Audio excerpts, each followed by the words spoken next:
Our next speaker, Gary Klein, president of Gary Klein and Associates Incorporated, has been intimately involved in energy efficiency and renewable energy since 1974.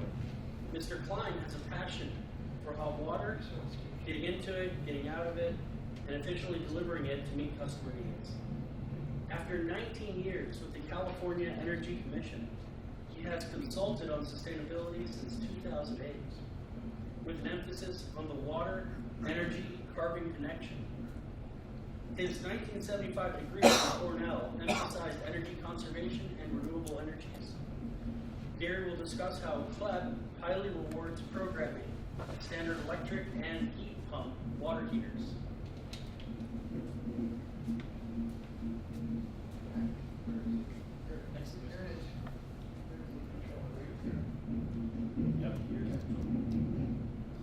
Good afternoon, everybody. The short version is I'm in hot water. But I'm a guy. Are there any other questions? Right? I think you're all right, Gary. That may be true as well.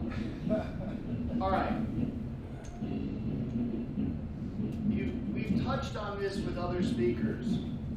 The value of a battery in the system is enormous. It's way, way bigger than the value of generation because it allows you to shift when you do buying and using and selling. But without the battery, you're stuck. We're all stuck, okay?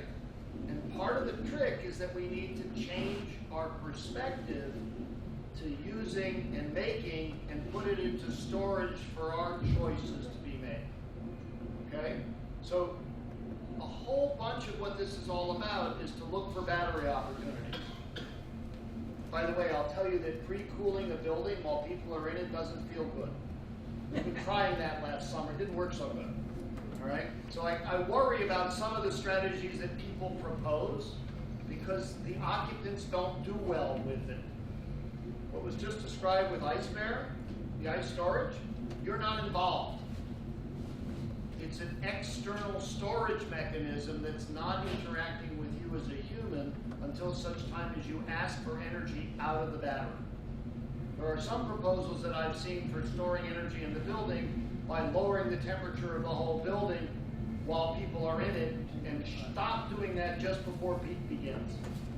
So you cool the building from midnight to 3 p.m. and when peak hits, you stop that and let it coast through the next 6 hours. If you do it right, you're going to be frozen at 2:59. And then you'll warm up for the next 4 hours. And that just doesn't work so good. But so having battery storage, whatever it might be, external to the occupant use turns out to be really, really valuable. Okay? I have a question for you. What am I? Well, not me, that. Well, I want to know why we, sorry. Why do we call it a hot water heater? Isn't it a cold water heater? Nobody will buy a cold water heater. It's either a water heater or a hot water reheater, but it is not a hot water heater. Okay? So I'm going to make a contention that I may or may not be a water heater. Maybe I'm a bunch of other things. Okay, what else could I be? I'm clearly a possibility for a battery. What else? An air conditioner. You could be an air conditioner. What else? Heater. You could be a heater. Yeah. What else? I don't know. Let's find out. I don't remember. I wrote this a week ago. Sometimes I'm a battery. I could be a regular standard electric water heater. And if I was told to turn on at midnight and turn off at 2 p.m. whenever your peak begins, no, don't let it run any more than that. I could store energy throughout the peak. You can have store energy before the peak begins, use it during the peak, and the grid wouldn't care. Is that right? Right. That's part of the point. Okay? Does it pay? Yeah, a little. By the way, it does not save energy. Does not. So when you store energy, you pay a privilege of putting the energy in, and you pay a penalty for taking it back out.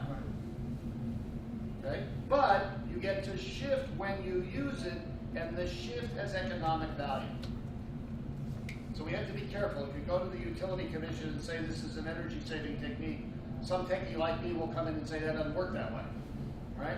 Yes, Myra. It also has a carbon value that's bigger than the energy value in some cases. Some cases, depends what you buy when. That's right. So I'm here, I live out in California, and our entire grid looks like it's natural gas consumption. And going down. We are now, I believe we've crossed the threshold of being less carbon in our electric grid than in our gas grid. We've been close for years. It just has to do with the units of energy that's coming from renewables. And I think we've crossed it or are about to. I used to work in this area at the Energy Commission, and I haven't really done that in years. And I don't trust anybody else's math, so I want to sit there and do the math until I get the numbers straight. So, if you're buying 2 o'clock in the morning power from Iowa and it's all wind farms, that's really low on the carbon scale compared to buying it 2 years ago from the coal-fired power plant in Iowa. Okay? It's the same place. It's coming from the same direction, but it's a different source. So the source could be very different. Sometimes I'm a dehumidifier. Heat pump water heaters, I now have to change technology for you. I could be a battery if I'm an electric resistance water heater or if I'm a heat pump water heater. I use electricity when it's available. I store it for when I need it, and I don't use electricity when it's peak. Right? That's the idea. If I'm a heat pump, I could suck air that's moist. You guys have humid air down here, right? No. That's illegal in my state as far as I can tell. We have a drinkable air. That's good. I like that. You can drink our air. Can I quote you on that? It's getting more humid every year. I believe it. And so if I can take humidity out of the air and push back drier air, people are happier here, right? Well, I got to decide which air I'm sucking and which air I'm blowing and where it's coming and going from. You need to think about how to duct the air in and out of the heat pump water heater, not just dump it into one space. Yes? And also the advantage of that is that then you can set your thermostat higher because you'll be more comfortable with less humid air. Right. So I get a win on another side. Okay? So one of the key things that you just struck on is that doing one thing sometimes has ripple effects. And maybe it's the second and third order effect, but we shouldn't discount the effect. Right? We should be looking for twofers. Right. I'm always looking for twofers. I like threefers and fourfers. I've found that This one's a four-fer. it should very well be. So sometimes I'm a dehumidifier. That's good around here. How many months of the year? All of them. Yes, all of Okay. them. Right, all But you of don't need cold air in the winter. You need dehumidified air in the winter. them. That's right. You don't desperately want to change the temperature much. Okay? What else could I be? Well, the opposite of dehumidifying is air conditioning. Sorry, it's combined. It's not an opposite, right? I'm not only drying the air, but I'm often cooling the air. Right. And that cool has value too, doesn't Your it? heat sink too. For your heat pump, your heat pump is dumping the excess heat to the hot water. Yes, it is. Right. Oh, by the way, you're getting hot water out of the deal. Right. Oh, really? They give it to you free in Florida. Yeah. So, we think we're in the business of water heating. It's the fourth byproduct of this thing. Right. It's not the primary. It's not the prime. But when we talk to consumers, they want hot water.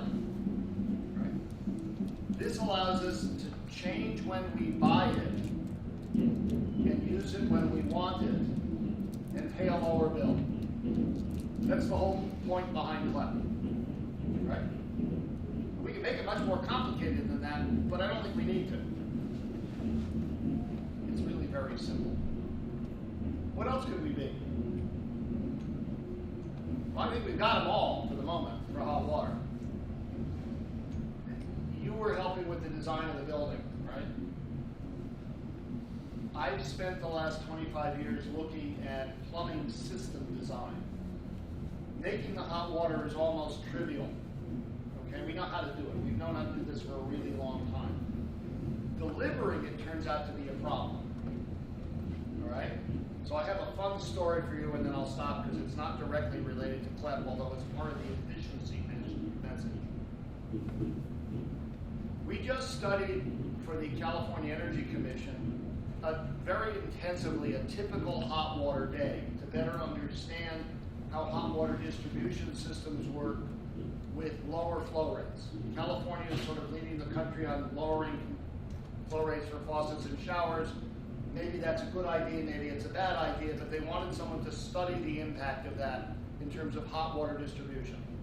Have any of you ever turned on a tap and taken forever to get hot water? Okay. We know how to fix it and prevent it. I spend my life teaching people how. All right? The second question I have for you, have you ever lifted up a single lever faucet right up in the middle, about halfway, and then turned it off after 10 or 15 seconds? Anybody ever done that? It's called rinsing. It's in the kitchen. It's your hands. It's all the time we do that, right? What just happened? We waste the light. It's a waste of hot water. Oh, You you didn't. really want to use that hot water? You wanted water. You drew hot water out of the water heater. Yeah. You pulled hot water, but didn't get all the way to where you are. It couldn't have gotten to Unless where you unless are. it's right there, Right. right in the center. But if you told me you wait, you're not going to get it. So Right? it just gets wasted. So you didn't waste water, but you did spend energy that didn't arrive. It's 100% wasteful except if you count the benefit to the bugs. And the bugs do not need our help. They're winning, okay? So we don't need to help that much. What we do need to think about how to do is to minimize the waste and maximize the delivery. Well, we calculated what that waste was. It was over 70% of the daily hot water events could not have arrived. The plumbing was too big. Now, you can't always go smaller diameter, but you have to think about changing length.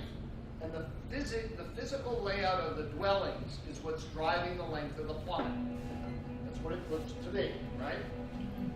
How big is this room? 1,500 square foot, plus or minus something? Yeah. All right? It's a house. Water heater is in that corner. The furthest fixture is in that corner. I'm going to tell you there's 80 to 90 feet of pipe between there, and by code it's 3/4 inch. And that means if it's copper, it's about 2 gallons. If it's plastic, it's about 1.5 gallons. That doesn't sound so bad. The problem is it takes twice as much water as is in the pipe till hot water comes out the other end of it. So the message of all this is that part of the design process needs to be not just making the hot water efficiently or putting in water efficient fixtures and appliances. It's in the layout of the dwelling to keep the distance from the source of hot water to the fixtures small.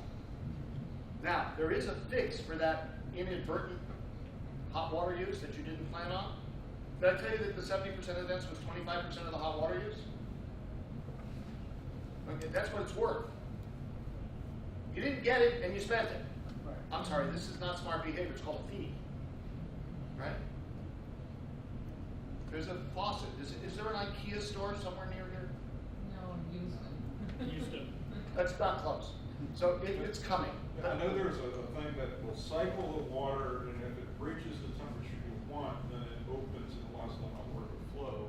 Something. Yeah, there are a variety of things that make lemonade out of lemons. That's one of them. It's a demand-activated pumping system, and it works really well, and you can put it in retrofit. There's a couple of different versions of it.